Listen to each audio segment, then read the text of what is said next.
Assalamualaikum warahmatullahi wabarakatuh. Jumpa kembali dengan saya, sahabat-sahabatku semua, di channel saya Padepokan Daya Rasa. Apa kabar sahabat-sahabatku?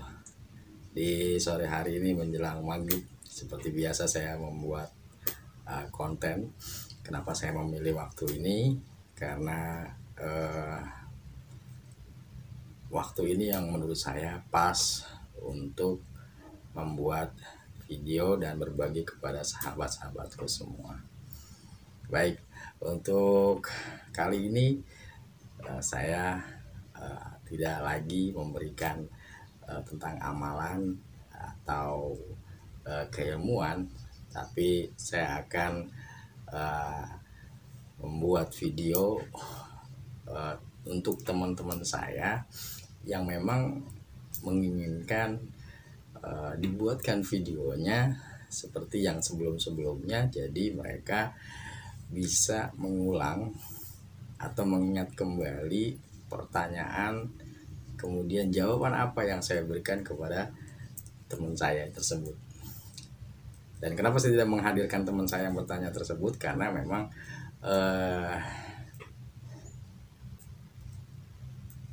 tidak pas untuk suasananya untuk mengambil video. Jadi tidak seperti saat ini, tidak bising maksudnya. Jadi saya hanya merangkum saja, kemudian setelah saya memberikan jawaban, saya ingat kembali, baru saya buatkan videonya. Nah, sahabat-sahabatku yang dirahmati Allah Subhanahu wa Ta'ala, kali ini pertanyaan datang dari teman saya kembali. Dia ini sudah lama berteman dengan saya dan sempat mengikuti beberapa keilmuan yang saya pergunakan dalam keseharian, baik dalam dunia spiritual maupun dalam hal-hal mistis. Teman saya ini beberapa kali saya ajak untuk melihat langsung di saat saya menangani seseorang atau menangani sebuah rumah yang memang ada permintaan untuk pembersihan seperti itu. Nah, baik sahabat-sahabatku yang dirahmati Allah Subhanahu wa Ta'ala, pertanyaan teman saya ini adalah mengapa orang yang sudah banyak ilmu pengetahuan tentang agama namun masih susah untuk mengaplikasikan daripada keilmuan agama tersebut. Ini sebenarnya kalau saya videokan cukup panjang ya, karena pembahasan ini banyak, tidak bisa dengan terburu-buru, namun saya usahakan untuk sesingkat mungkin. Jadi jawaban yang saya berikan kepada teman saya tersebut, mengapa orang yang sudah banyak ilmu pengetahuan tentang agama namun susah untuk mengaplikasikannya di dalam kesehariannya, itu jawaban dari saya satu, bahwasannya orang tersebut hanya mempelajari keilmuan tersebut guna untuk menyatakan bahwasannya dirinya adalah orang yang berilmu. Jadi bukan untuk menjadikan dirinya baik di hadapan Allah Subhanahu wa Ta'ala. Jadi dia hanya mengambil baik hanya di hadapan manusia. Di hadapan Allah Subhanahu wa Ta'ala dia tidak pedulikan. Nah, walaupun dia banyak ilmu tersebut tentang hadis, tentang fikih, tapi tidak ada satupun yang dia pakai dalam kesehariannya. Dan di sini saya tidak bisa merubah orang tersebut, atau siapapun tidak bisa merubah orang tersebut, karena hidayah itu datang dari Allah Subhanahu wa taala. Dan begitulah memang kehendak Allah Subhanahu wa taala. Allah Subhanahu wa taala mampu memberikan hidayah kepada seseorang, juga mampu untuk menyesatkan. Dalam kata arti Allah bukan berarti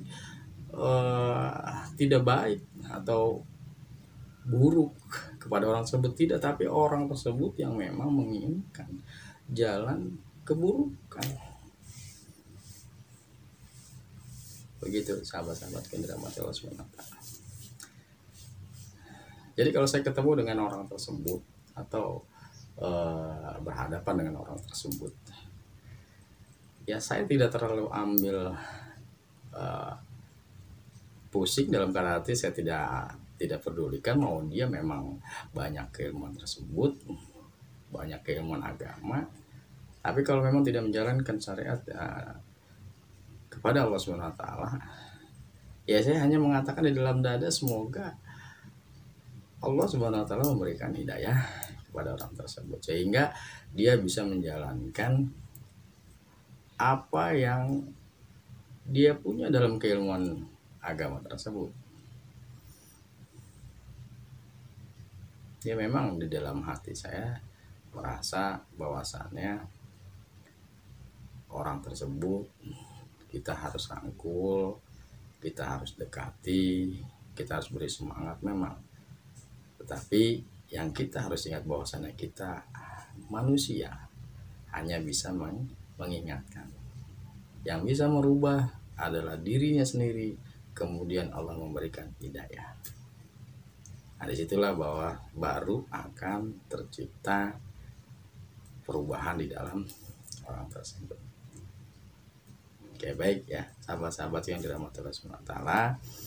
Jadi kalau kita mempunyai keilmuan tentang agama sekecil apapun atau sedikit apapun, mari kita sama-sama amalkan. Mari kita sama-sama pakai di dalam keseharian kita semampu kita. Nah, di situ mudah-mudahan Allah Subhanahu wa taala memberikan kebaikan kepada diri kita, kemudian kebaikan kepada orang-orang sekitar yang ada di sekitar kita, karena kita mengamalkan keilmuan yang kita punya. Jadi jangan mengharapkan pujian dari orang Subhanahu wa taala. Jangan ingin dikatakan bahwasan kita orang yang banyak berilmu, tidak perlu. Ya, kita berusaha semaksimal mungkin bagaimana kita nanti kembalinya setelah kehidupan ini Allah Subhanahu wa taala memberikan tempat yang baik untuk kita, dimudahkan segalanya nanti setelah dalam kehidupan kita di dunia ini. Hai sahabatku yang dirahmati Allah Subhanahu wa taala, jadi hanya itu saja sharing saya sore hari ini. Semoga bermanfaat untuk sahabat-sahabatku yang di rumah. Nah, sebelum saya tutup seperti biasa, saya selalu minta bantu kepada sahabat-sahabatku semua. Yang sudah subscribe saya ucapkan terima kasih. Yang belum, silahkan di subscribe, tonton terlebih dahulu 3 menit 4 menit. Insya Allah saya akan berkunjung ke sahabat-sahabatku yang baru subscribe dengan saya. Nah baik sahabat-sahabatku yang dirahmati Allah Subhanahu wa taala, saya ucapkan banyak terima kasih karena telah menyimak video saya. Yang baik datangnya dari Allah Subhanahu wa taala, yang buruk datang dari saya pribadi. Akhir kata, wassalamualaikum warahmatullahi wabarakatuh.